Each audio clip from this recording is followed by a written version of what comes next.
It was a lipstick that exposed his infidelity. The first unsettling note was the scent of his shower gel. I am Alice, a psychologist. By societal standards, I ticked all the boxes: high-achieving, attractive, and financially secure.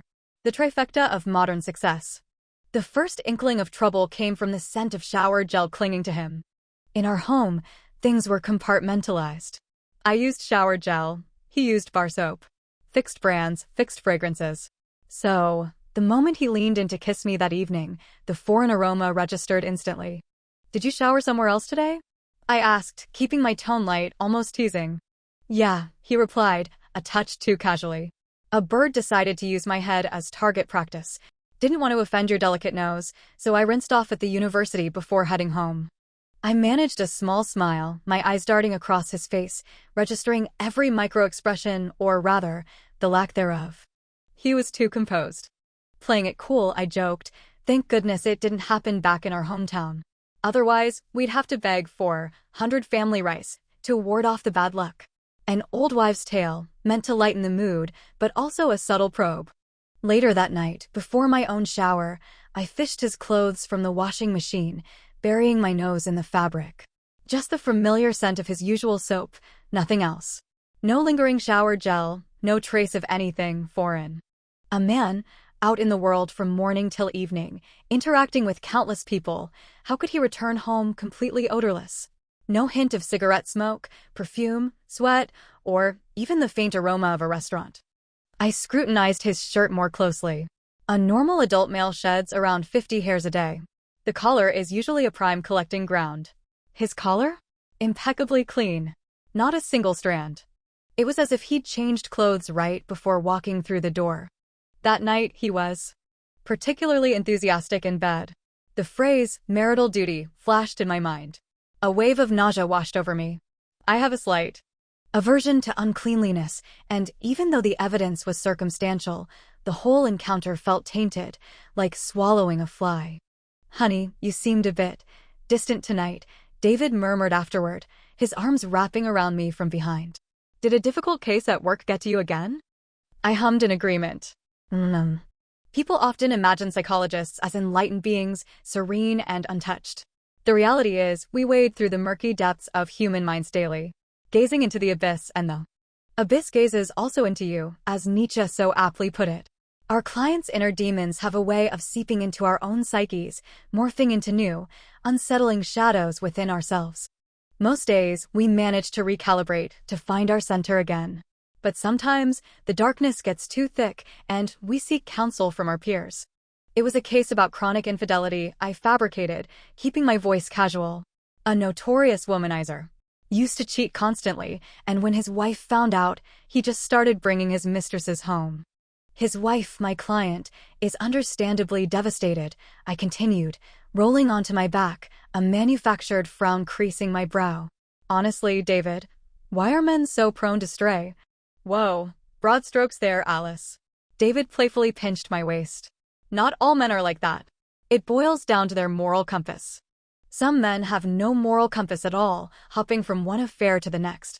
Others, like your devoted husband, have a very high moral ground. You're my first, and you'll be my last. I studied his face, searching for any telltale flicker, any subtle shift in his micro-expressions. Nothing. But that was perfectly normal. If I had detected something, that would have been truly alarming. As an associate professor of mathematics, a purebred STEM intellect, his cognitive processing power far surpassed mine. He was a master of logic and, by extension, likely deception. David and I had met back in university.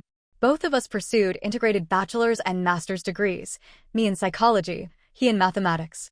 From the start, people hailed us as a power couple, a collision of rationality and rationality. Perhaps a little too much rationality, I sometimes mused. Marriage followed our master's degrees, a natural progression, expected, almost preordained. He took a teaching position at the university, mentoring undergraduates and embarking on his doctoral studies concurrently. With the unwavering support of my mentor and the financial backing of my parents, I launched my own psychology consulting practice. My specialization was applied psychology, with hypnotherapy as a focused branch. In our country, the field of psychology was still nascent. In the early days, people were skeptical, even dismissive, of not just hypnotherapy, but psychology as a whole, often labeling it as quackery. The practice struggled initially. Slowly, word of mouth spread, and then a few high-profile cases landed on my desk. My name began to circulate within the professional circles. Fame, a seemingly ephemeral concept, yet tangibly beneficial. The practice's revenue soared. There's a saying, isn't there? A woman's security isn't given by a man, but by money. My increased earning power elevated my status at home, bolstering my sense of security. I was almost certain David would never stray. Almost. Reality, it seemed, was poised to deliver a resounding slap in the face. The next day, the seed of suspicion planted, I found myself acutely observant. David picked me up from work, the usual embrace. His clothes, again, impeccably clean. Without hesitation, acting on pure instinct, I slipped a lipstick from my purse and slid it into the pocket of his overcoat. Then, I feigned normalcy, chatted brightly, and we went to our usual restaurant for dinner. During the meal, he excused himself to the restroom, disappearing for a full 10 minutes. When he returned, his complexion was slightly off. "Everything all right?" I inquired, my voice laced with concern. "Yeah, fine. Just university stuff," he mumbled, avoiding eye contact. "Need to head back to campus?" "Nah, it can wait till tomorrow." Two seasoned performers, we played our roles flawlessly. I, the picture of blissful ignorance. He, the beleaguered academic burdened by work woes. Back home, he shrugged off his overcoat, grabbed his phone, and headed straight for the shower. I felt for the pocket. The lipstick was gone. Textbook guilty conscience. Moving with stealth, I padded to the bathroom door, pressing my ear against the cool wood. First, the telltale ding of a WeChat message notification. Then, his voice, hushed, laced with a reprimanding edge. Who else could it be? Don't even try to explain. I'm home. We'll talk tomorrow. A cold dread settled in my stomach. Before we married, David and I had explicitly agreed on one non-negotiable principle: zero tolerance for infidelity. No second chances, no forgiveness, no enduring it for the sake of appearances. I retreated, pouring myself a glass of wine, sinking onto the sofa, my mind already strategizing the next move. We were childless. Divorce, in our case, would primarily revolve around assets. Our shared wealth, beyond fixed assets, house, car, collectibles, savings, was almost entirely managed by David. Stocks, mutual funds, insurance policies, all his domain. The linked bank cards, all in his possession. I rarely interfered in these financial matters. "Wine tonight, honey?" David emerged from the bathroom, towel-drying his hair, a picture of domesticity. "Celebrating something?" "Just. Felt like it," I replied, raising my glass in a mock toast, a hint of invitation in my tone. "I noticed you rushed straight to the shower as soon as you got home. Thought maybe, or am I mistaken?" "No, you're not mistaken," he said, walking towards me, leaning down to kiss me. Two people utterly devoid of genuine desire, yet both expertly feigning enthusiasm. The nausea returned, a bitter taste in my mouth, yet I repeated my silent mantra: "Don't let him know." Not yet. I'd witnessed countless divorces in my line of work. Regardless of past declarations of eternal love, property division invariably brought out the worst in people. Rarely was it amicable, more often, it was a descent into ugliness. I didn't want to see that side of David, and I certainly didn't want him to witness my own descent into pettiness. The best approach, I reasoned, was to be elegant, to be strategic, to calculate my moves before the inevitable confrontation. I was, at my core, a pragmatic woman. I wasn't about to let years of hard work become someone else's windfall. The following day, I executed two key actions.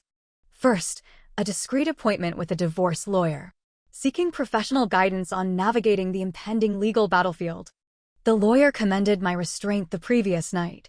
"Don't rush to confrontation," he advised. "Before revealing your hand, lay the groundwork. We want to catch him completely off guard." His only concern was the lipstick. "Your husband is highly intelligent. He'll likely suspect you planted it." "He has no proof," I countered. "And it wasn't my usual shade. Besides, he knows about my fastidiousness." The lawyer cautioned me to remain vigilant, to avoid any slip-ups.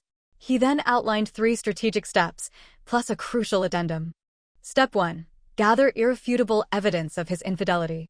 Step 2. based on the collected evidence, petition the court for asset preservation. I wouldn't need to provide an exhaustive inventory of assets at this stage, just enough information to trigger a court-ordered asset freeze. Step 3. File for divorce, formally requesting the dissolution of the marriage. The judge would then decide the division of marital property based on the evidence presented. The addendum: any substantial gifts David had bestowed upon his mistress during the marriage, such as a house or a car, constituted an encroachment on my share of marital property, and I could legally seek to reclaim them. Second, I hired a private investigator to gather concrete proof of David's affair. Private investigator, the euphemism. Paparazzo, the less flattering, but perhaps more accurate description. Often employed by tabloids, they were also adept at uncovering personal secrets. My requirements were clear. A. Identify the mistress and the duration of the affair. B. Obtain photographic evidence of their relationship, something beyond platonic, kissing, intimacy, entering hotels together. C. Ascertain if David had made any significant financial gifts to her, particularly real estate or vehicles. The private investigator agreed readily. The price tag was substantial, but I considered it a necessary investment. The efficiency of a private investigator truly dwarfed the drawn-out dramas of primetime soap operas. Women who squandered months, even years, painstakingly uncovering their husband's infidelities should, in my opinion, simply hire a professional. Within 4 days of my initial consultation, the investigator had pinpointed the mistress. A familiar face. Sarah Miller. A self-made woman, a phoenix from the ashes, as the saying goes. She'd interned at my practice during her senior year of university and stayed on for another 6 months after graduation. In fact, I'd even written her a glowing letter of recommendation for her subsequent job. The irony. The classic tale of harboring a viper in one's bosom. A wry smile touched my lips. Just 2 weeks prior, at an industry networking event, Sarah had subtly probed, feigning concern. "What would you do, Alice, if you ever suspected David was unfaithful?" That was her veiled declaration of war. I was certain David had sensed her intentions too. Which was why, when I'd planted the lipstick in his pocket, he hadn't suspected me for a moment. When did this start? I asked the investigator, the question barely above a whisper. Haven't pinpointed the exact start date yet, but they've been living together for 2 years. Here's their address. He handed me a slip of paper with an address scrawled on it. A newer apartment complex, not far from the university, conveniently close to Sarah's workplace. Location. Is the apartment rented or owned? Owned. Deed is in Sarah Miller's name. No further questions needed about who had funded the purchase. Sarah, a recent university graduate, less than 5 years into her career, with a modest reputation in the field, and a monthly salary barely cracking 5 figures. In her hometown, a university graduate was a source of immense pride for the entire community. Plus, she had a perpetually struggling younger brother, always in need of financial assistance. And that apartment complex? Even at pre-boom prices 3 years ago, an 80-square-meter unit would have easily fetched over $2 million. I sighed. David, so frugal, so reluctant to splurge on a handbag for me, even one in the mid-price range. Yet, for Sarah, a multi-million-dollar apartment was apparently a casual expenditure. Chapter 2. Insatiable Desires.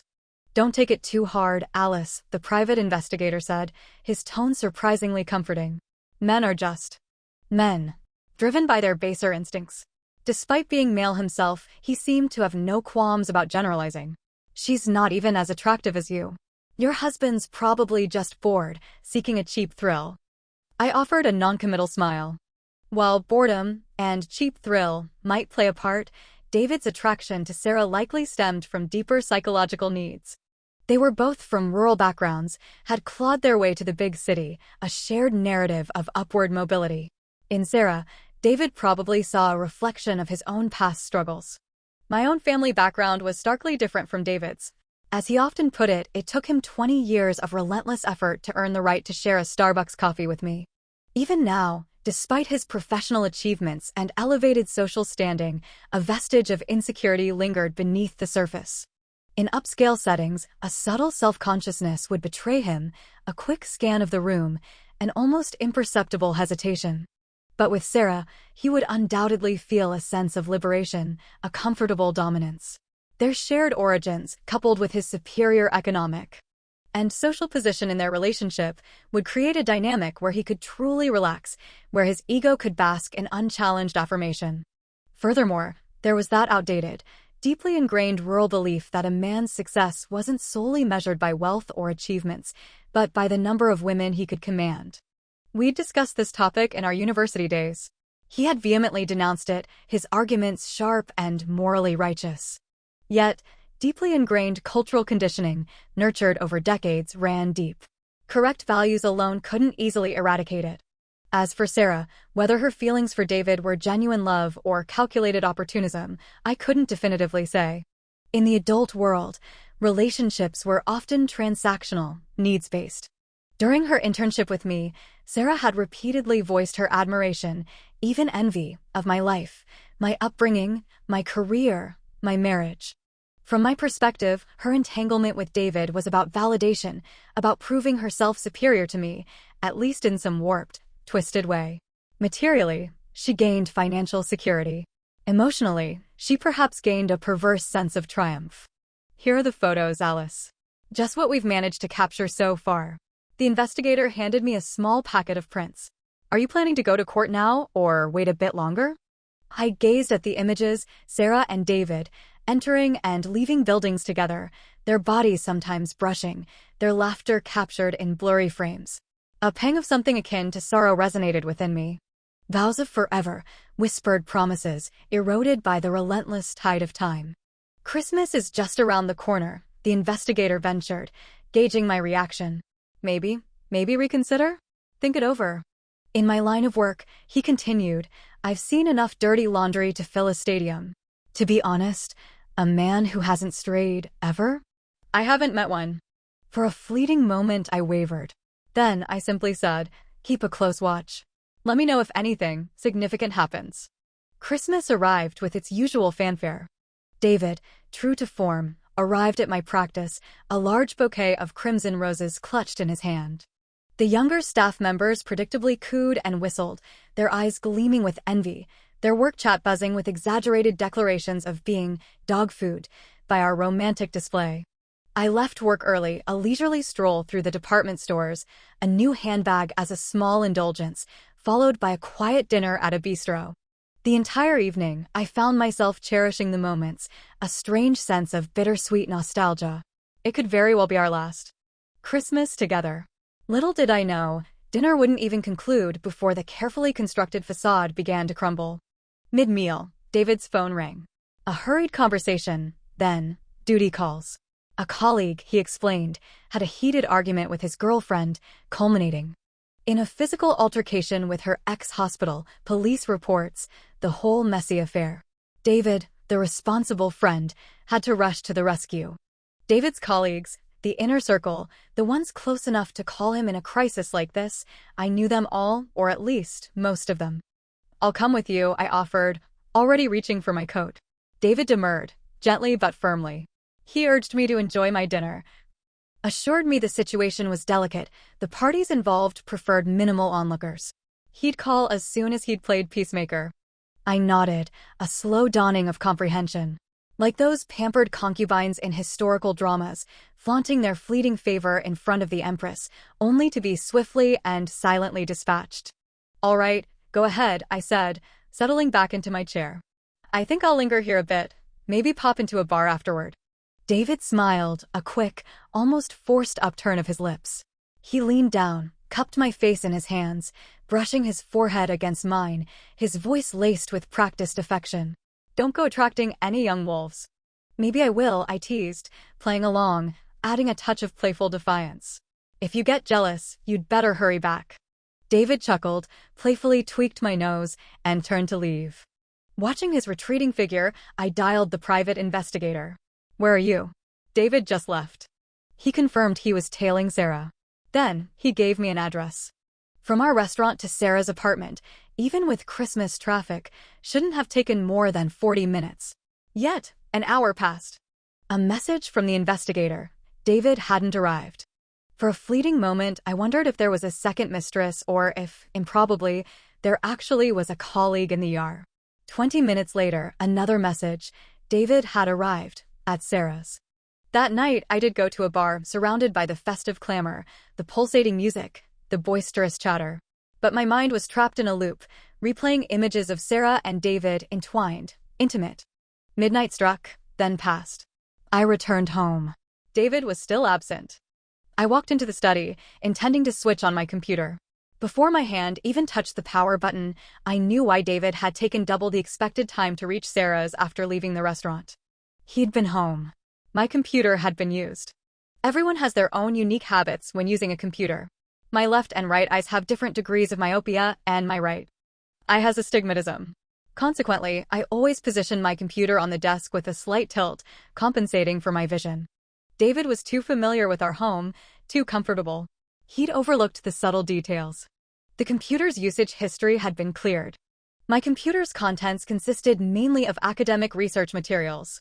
But the most valuable item, the most vulnerable target, was my current research paper, the one I was actively writing. Something Sarah could directly exploit. A research paper published in a reputable academic journal could significantly boost one's professional standing. I didn't want to assume the worst about David and Sarah, but I had to prepare for the most damaging scenario. This paper, though only recently put to words, was the culmination of 3 years of preparation, the analysis of thousands of cases, countless hours of research, and meticulous writing. Stealing my academic work is far more despicable than stealing my husband. I poured myself a strong coffee, settled at my desk, and began to compose an email. 3 a.m. David finally returned. He slipped into bed with the stealth of a burglar, tiptoeing and hushed movements. I feigned deep sleep, my breathing slow and even. The next morning, the obligatory apologies. A brief, vague account of last night's peacemaking efforts, a promise to make up for the missed Christmas celebration. Then, a seemingly casual inquiry. How's the paper coming along? Planning to submit it soon. The 80% certainty I held about their academic plagiarism solidified into 100%. Just finished it a couple of days ago, I replied, a carefully constructed smile gracing my lips. Just needs a final proofread, a bit of tweaking with wording and formatting. Then, it's ready to submit.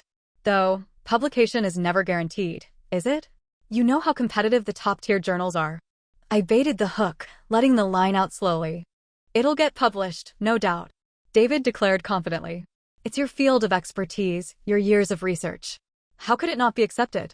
We'll have to throw a huge celebration when it gets published. I smiled, eyes narrowed slightly, a saccharine sweetness in my tone. Sounds wonderful. Oh, so you do know how many years of research went into it. If I weren't certain David was resistant to hypnosis, I might have suspected Sarah had somehow hypnotized him. How else to explain his infidelity, his blatant disregard for intellectual property, his willingness to help Sarah pilfer my academic work? In the days following Christmas, Sarah's audacity escalated. Her WeChat profile bio now declared, "The disciple surpasses the master." Her Moments feed became a relentless stream of self-congratulatory, inspirational posts. I haven't seen Los Angeles at 5 a.m., but I've witnessed 2 a.m. in City A over 2,000 times. Passion is the best mentor. Applied psychology was my calling since high school, and hypnotherapy is my deepest passion. No fancy degrees, but practical experience speaks volumes. I can do this. Not a prodigy, but I believe in the power of hard work. If this paper gets accepted, I'm treating myself to a lavish meal, and maybe a romance. Been single too long. Need to find someone before Chinese New Year, or the ants will be unbearable. To avoid appearing overtly suspicious, I liked a few of her posts, even leaving a comment on one. Go Sarah, go. With your dedication, the field of hypnotherapy in our country is sure to have a place for you. She replied, "Thank you, Professor Alice. Interning at your practice was the most significant turning point in my life." I responded with a smiling emoji, thinking, turning point indeed. Otherwise, you wouldn't have met David, wouldn't have become the other woman, and certainly wouldn't have stooped to intellectual theft, coaxing a man into stealing my life's work. That same day, a usually dormant group chat on QQ, a messaging app, suddenly lit up. Didn't Sarah plagiarize her undergrad thesis? Got publicly reprimanded by her advisor after her defense. 2,000 plus AM hours? Seriously? All through university, she was busy working, waitressing, and doing chat work at bars every night. Hey, 2 a.m. is still 2 a.m. And chat work does involve reading people's minds, especially men's. Lay off, okay? Don't judge Professor Alice's protege. She's classic people-pleaser type. Alice, you know what Sarah's been researching? She's practically strutting around, acting like she's about to ask me to be her senior partner. I simply replied, no idea. Later that day, the editor-in-chief of a prominent national academic journal called. His opening words were, Alice, do you know a Sarah Miller? From your city. She submitted a paper to us in hypnotherapy. Quite insightful. During the initial review, I noticed some similarities to an idea you mentioned to me a couple of years ago. Oh! I feigned nonchalance. Coincidence, perhaps? Want me to send it over? Take a look, the editor suggested. I checked her CV. Nothing particularly outstanding. Her credentials don't quite match the caliber of this paper. I'm a bit concerned. If it's plagiarism, publishing it would be a scandal for us. Plagiarism? Surely not, I said, rising from my chair, coffee cup in hand, walking to the window. Taking a small sip, I added with a carefully measured tone, I know her. City A circle is small. She interned at my practice. Seemed quite diligent back then. Did you mentor her on this paper? The editor sounded hopeful, then slightly disgruntled. She should have acknowledged you as her advisor, or at least co-authored it with you.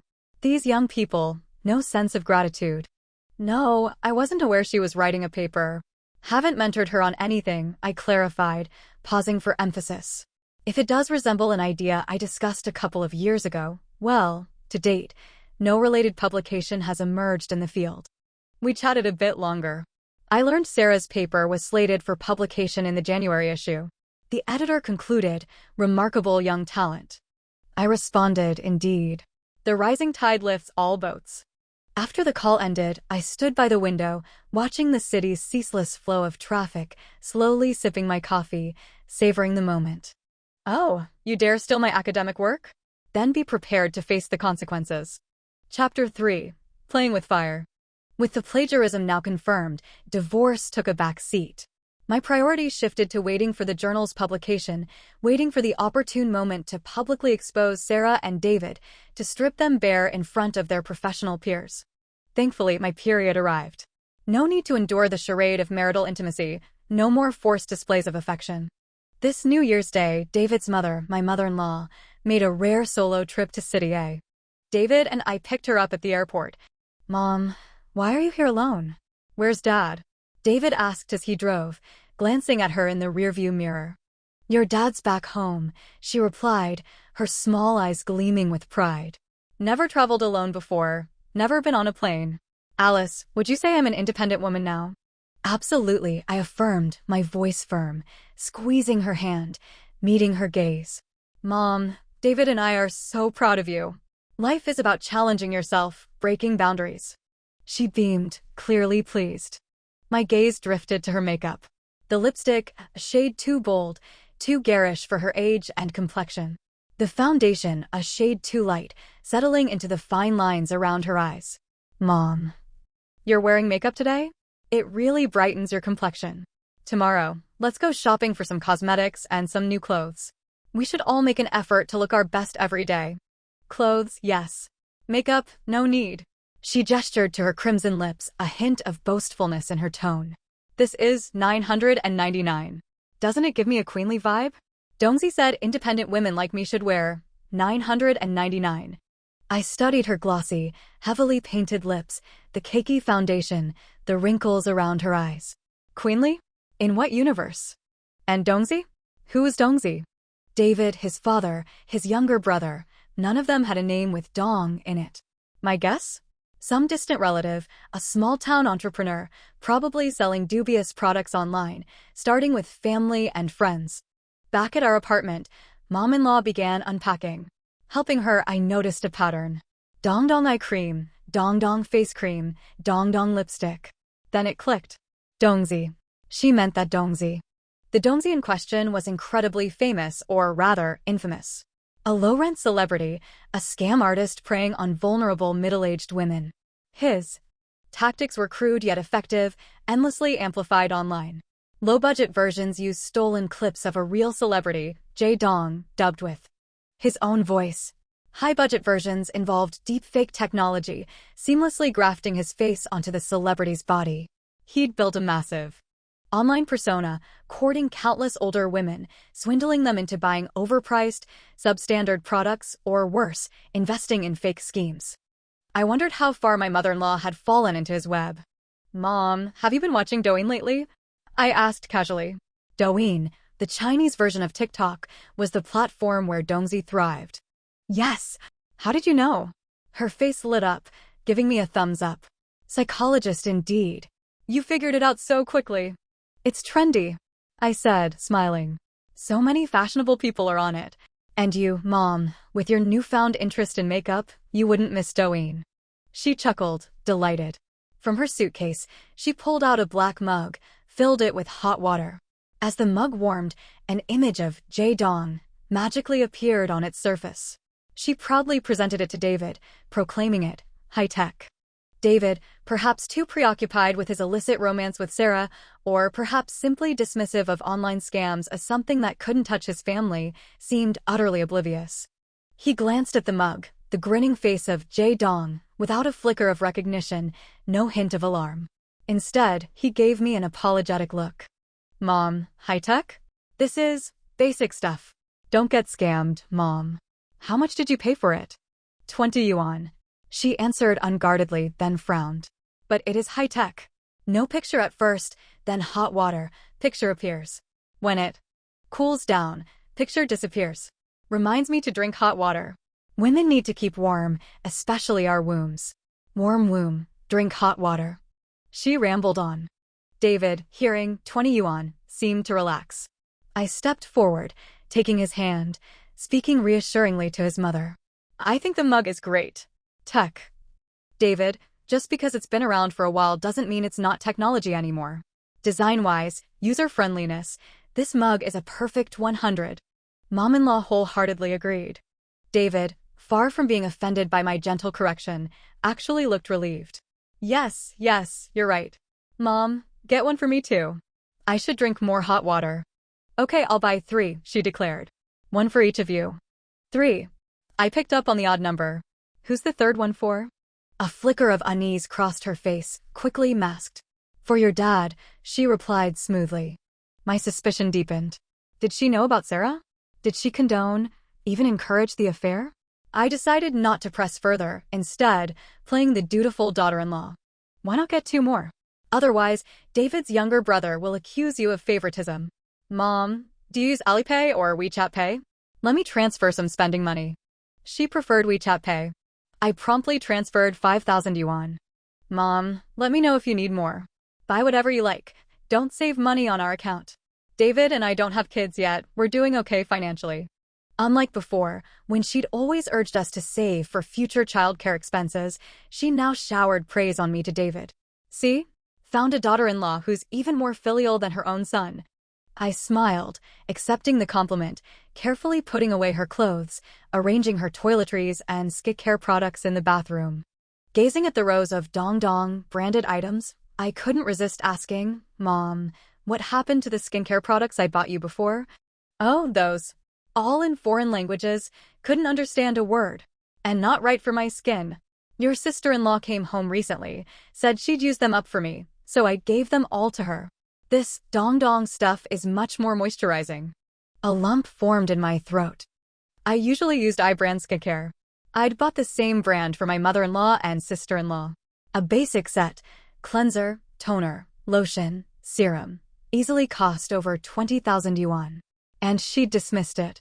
But I kept my composure, even feigning understanding. "Yes, skincare isn't about price. What matters most is what suits your skin." "Exactly." She couldn't agree more. "Alice, I think you've become so much more sensible since my last visit." I smiled silently, accepting her praise. Sensible, in her eyes, meant turning a blind eye to her impending financial ruin, pretending not to see her teetering on the edge of a scam. I'd wrestled with the ethical dilemma of exposing the Dongzi scam to my mother-in-law. I considered myself a good person. Even for a stranger, I wouldn't hesitate to offer a word of caution. Yet, some things in life seemed predetermined. I took her shopping, treated her to meals. One day, Work called, and I brought her to my practice, asking her to wait for me briefly. And then, inadvertently, I overheard her phone conversation in the restroom. A deliberately hushed voice, separated only by a thin partition. Did she really think no one could hear? Alice is far more capable than Sarah. Her practice is so impressive, and their big apartment. She makes way more money than Sarah. You should stay with Alice. Then, have Sarah give you a son, raise him secretly. It's not like you can't afford it. What? Divorce? Are you insane? If you divorce, how will the assets be divided? You're being foolish. She's pregnant? This calls for celebration. After all these years, finally a grandchild. You should reward her. Give her the title she wants. Alice hasn't produced a thing in years. Listen, Alice's practice, I really have my eye on it. When you divorce, get it in the settlement. Sarah's in psychology too, perfect for her to take over. Figure out a way to make Alice leave with nothing. I sat on the toilet in the stall next to hers, listening until she finished. Leave with nothing. A humorless chuckle escaped my lips. I'd see who walked away with nothing in the end. I went to the break room, grabbed some pastries, and poured a glass of milk for my mother-in-law, carrying it all to my office. Mom, I have about 40 minutes of work to finish. Have some pastries, drink your milk, and take a nap. A 30-minute nap is better than any skincare product. As I spoke, I retrieved a light blanket from the cabinet, placing it on the hypnotherapy chair. This chair is incredibly comfortable. Guaranteed to knock you out in under 5 minutes. I nap in it every day. Mom-in-law obediently lay down. Unlike David, she was highly suggestible. Hypnotizing her was almost effortless. I easily induced a trance, then posed a few questions. Sleep now, sleep soundly. When you wake up, you'll remember nothing. Watching her slumbering peacefully, the afternoon sun streaming through the window, the muted city sounds filtering in, I stood by the window, coffee in hand. Pregnant. No wonder the family was so accommodating, so eager to please. David and I had been married for years, childless not by choice, but due to his low sperm count. A pregnancy would be akin to winning the lottery. But was the lottery really that easily won? In the adult world, strategic calculation was often just another layer of the game. The unfolding saga of my marital drama unexpectedly incensed my lawyer and the private investigator. Both clenched their fists, their anger palpable.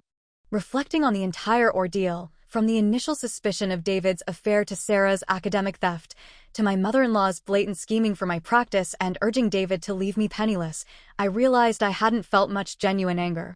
Each step had been approached with cold logic, detached analysis. Years of psychological counseling, years of hypnotherapy.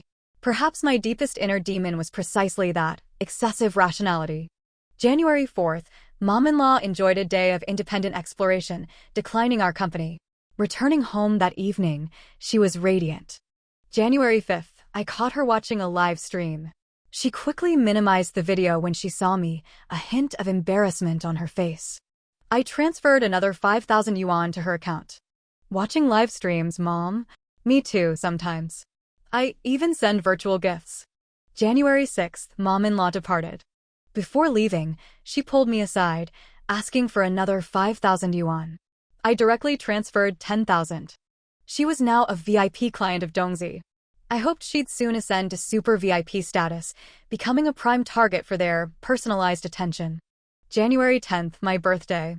David declared it couple time, a romantic French dinner followed by a bar visit. Drinks flowed freely, wine, beer, cocktails. David repeatedly raised his glass and toasts. After half an hour, a slight dizziness crept in. He excused himself, leaving me alone at the bar. 10 minutes later, a young man, handsome with a well-toned physique, approached, smoothly taking the seat beside me. Drinking alone, beautiful? Mind if I join you? I half closed my eyes, studying him for a few seconds. Then, a slow nod. One hand propped my head up, the other gestured for him to bring 2 sets of dice. He was obliging, signaling the waiter, placing 2 sets of dice on the table. Simple game. Guess the dice total. Loser drinks. Leaning against the man, using his physical proximity as leverage, I subtly used the dice to induce hypnosis. Already done? Hypnotizing people while tipsy, impressive, my lawyer said, later that night. He and the private investigator sat opposite me, accompanied by a young woman, roughly my build. She was wearing an identical outfit to mine. I glanced at the lawyer and investigator, then rose, exchanging seats with the woman. Your turn. Take care of it. She gave me an okay sign. That night, I didn't go home, settling for a hotel room. January 15th, the journal officially published Sarah's paper. Knowing its contents intimately, I deliberately stayed at the office until dusk. David didn't contact me. I called him, directly accusing him of stealing my manuscript. He vehemently denied it, then, using my suspicion as grounds, declared a lack of trust in our marriage, proposing divorce. I agreed, but with a caveat. The academic fraud wouldn't be swept under the rug. I'd make sure the world knew Sarah's paper was stolen. David chuckled, a hollow, mirthless sound. He retorted that if I dared to speak up, he'd release the video of me hooking up with a male escort, making me a laughingstock. Textbook blackmail. The mask had finally dropped. I hung up, the last vestiges of affection for him snapping like a brittle twig. January 16th, the journal hosted an academic conference to celebrate Sarah's groundbreaking paper, inviting industry peers and media representatives. I was on the guest list, arriving early, taking a seat in the back row, center aisle. Sarah, dressed in a beige pantsuit, exuded professional confidence, her style mirroring my own. I offered her a smile. Beaming, she approached, leaning down, placing a hand on the back of my chair. Professor Alice, I'm honored you could attend. Your presence truly elevates this event. Naturally, I replied, tilting my chin slightly, smiling directly at her. How does it feel? Stealing someone else's work? So wonderful, Sarah purred, her voice dripping with false sincerity. She leaned closer, her voice dropping to a conspiratorial whisper. Professor Alice, your research and your men, I find them both equally desirable. I shook my head, a rueful smile playing on my lips. The farmer and the viper. Sarah continued, Alice, I truly despise you, golden children. Always acting so superior. Even when you've lost everything, still pretending to be high and mighty. Oh, and how is the young wolf? Judging by the video, you seemed quite enthusiastic. Adequate, I replied with deliberate understatement. Though a bit pricey considering. I glanced at the stage. Today's your day, Sarah. Savor it. The last 4 words were heavy with unspoken meaning. Sarah's eyes narrowed, a flicker of unease in their depths. She turned abruptly, heading backstage. For that day's conference, I'd secretly invited 2 true giants of the field. One was the editor-in-chief of the world's most prestigious hypnotherapy journal, flown in from overseas. The other, the undisputed leading authority in domestic hypnotherapy, a doctoral supervisor at a renowned university. The editor of the domestic journal beamed at Sarah, his gaze filled with admiration. Sarah, you're incredible. Even they came to support you. Sarah, however, stared at me, her face paling. She frantically messaged me, Alice, what are you planning? Don't you care about your reputation? Don't forget, I have your video. If you dare to say anything, I'll make you a laughingstock for every man online. I tossed my phone aside, ignoring her message. When the domestic journal editor projected Sarah's paper onto the large screen, launching into effusive praise for this diligent researcher, the doctoral supervisor suddenly stood, his voice booming with indignation. Outrageous! When did the field of psychology become a haven for such scoundrels? This is clearly Alice's work. Moments later, the international journal editor also rose, connecting his phone to the projector, displaying the timestamp of my email to him. I'd sent 2 emails. The first, on Christmas night in Chinese, containing content identical to Sarah's paper, timestamped more than 30 hours before Sarah submitted her paper to the domestic journal. The second, a few days prior, in English, with minor refinements. The domestic journal editor stared at me, aghast. He must have loathed me. Sarah had initially submitted her paper to him. He'd consulted me, hoping I'd review it for quality control. I had declined. The media representatives in the audience leaned forward, a collective gasp of anticipation. Most of the industry professionals exchanged knowing, derisive glances. Sarah Miller, a voice called out from the audience. Care to explain? How did Professor Alice's research become your paper? I remember Professor Alice generously helped you during university, another voice chimed in. Is this your way of repaying her kindness? Shameless, someone else shouted. Under the harsh glare of the spotlights, Sarah stood frozen on stage, the epicenter of public condemnation. I felt no pity. My mantra echoed in my mind. Dare to steal from me, and you will pay the price. Just then, David strode into the conference hall, a magazine clutched in one hand, the other thrust into his pocket, radiating self-assuredness. He spoke as he walked, each word resonating with conviction. No plagiarism here. That paper is Sarah's original work. You've all been deceived by Alice. Sarah interned at Alice's practice during university. All of Alice's papers, Sarah ghostwrote them. A collective gasp swept through the room. He arrived, the hero, bathed in metaphorical golden light, poised to rescue his damsel in distress. I slowly rose to my feet. My name is David Miller, professor of mathematics at University A, Alice's husband, though soon to be ex-husband. David approached, radiating righteousness. Alice, your academic fraud is indefensible. I can't condone it. A woman of such deplorable character, I regret ever misjudging you, ever believing in you. He paused for dramatic effect, withdrawing his phone from his pocket, angling the screen slightly towards me. The screen displayed a video clip of the young man from the bar, the one who'd offered to buy me a drink. He was passionately kissing a woman. The camera panned from one end of a hotel room to the other. The woman was wearing an outfit identical to the one I'd worn that night. Only a sliver of her face was visible. My gaze remained fixed on the floor. The room erupted into chaos. Professor David, are you out of your mind? Did you even bother to do a background check on Sarah before rushing to her defense? Sarah plagiarized her undergrad thesis, got publicly reprimanded. Everyone in our class knows. Someone who couldn't even write an undergrad thesis, you're claiming she wrote Professor Alice's papers? Professor Alice's accomplishments in hypnotherapy, 100 Sarah Millers wouldn't equal them. Want to have a live comparison? Or bring out the case studies related to the paper. Professor Alice, why aren't you saying anything? Is he threatening you? Don't be afraid. We're all here for you. David remained unfazed, confident in his trump card. He was certain I'd prioritize my reputation above all else. This is just a snippet. David's voice was low, menacing. The full version in the room is more explicit. Want me to show everyone? Just admit the paper is Sarah's, and we can part ways amicably.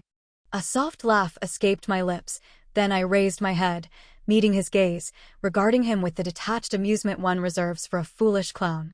And then what? I asked, my voice calm, almost bored. I swear, he hadn't considered. And then what? A flicker of confusion crossed his eyes. He seemed genuinely bewildered by my question. I stepped around him, heading towards Sarah. The lighting technician, in a moment of unexpected solidarity, directed a spotlight at me. A silent show of support. I nodded in thanks to the stage lighting booth. The journal editor stood beside the technician, giving me a subtle nod in return. He was, in his own way, apologizing for his initial misjudgment. In that instant, a surprising wave of emotion washed over me, a sting of tears pricking my eyes. Then, I began to speak, calmly, methodically recounting the entire story. The affair, the academic theft, the drugging, the male escort, the hotel room, the staged video, the blackmail. Fortunately, the woman in the video wasn't me. David Miller, Sarah Miller. Academic plagiarism, in legal terms, is theft, a criminal offense. Prepare for prison. Their faces drained of color, turning ashen. Evidence? Where's your proof that I stole it? David roared, desperation creeping into his voice. Isn't evidence the police's job? I retorted, a faint smile playing on my lips. Just then, the doors burst open and police officers entered the conference hall. The explicit hotel video was a complete fabrication. Their only leverage was a grainy clip of a hotel hallway kiss. The blackmail attempt, ironically, provided the final piece of evidence against them. Later, David and Sarah desperately pleaded for me to drop the charges of intellectual property theft. They didn't want to go to prison, didn't want their child to be born to incarcerated parents. David offered a full asset surrender in exchange. I readily agreed, and proceeded to legally reclaim the apartment and luxury goods David had gifted Sarah during their illicit affair. The apartment went on the market, the luxury items listed on resale platforms. However, their crimes fell under criminal law. Criminal law was public law. Their actions weren't just a violation of my intellectual property rights, but also an affront to the state's authority in protecting intellectual property. My consent was irrelevant. The charges couldn't be dropped. Later, After legal proceedings, the court sentenced them to 1 year in prison. Sarah, as the principal offender, received an 80,000 yuan fine. David, as an accessory, a 50,000 yuan fine. Sarah, due to her pregnancy, received a 3-year suspended sentence. Later still, David's mother, deeply entangled in the Dongzi scam, lost a significant sum of money. The family, consumed by shame, refused to report the crime, instead wallowing in private despair. And then, the eagerly anticipated baby arrived. A girl. Upon David's release from prison, he immediately commissioned a paternity test. The child wasn't his. Chaos erupted in the Miller household. "Heard those two are heading for divorce court," my lawyer friend mentioned casually. I murmured, non-committal. David must be kicking himself. Lost his job, his wife, his money, all for a child that isn't even his, the lawyer continued. Another, from me. The root cause wasn't the child, but the infidelity. Alice, be honest. Did you hypnotize David? His actions at the conference, they were remarkably uncharacteristic for someone with his IQ. No, I replied without hesitation. He's not easily hypnotized. Then I smiled, a subtle, knowing curve of my lips. Not easily hypnotized didn't mean impossible to hypnotize.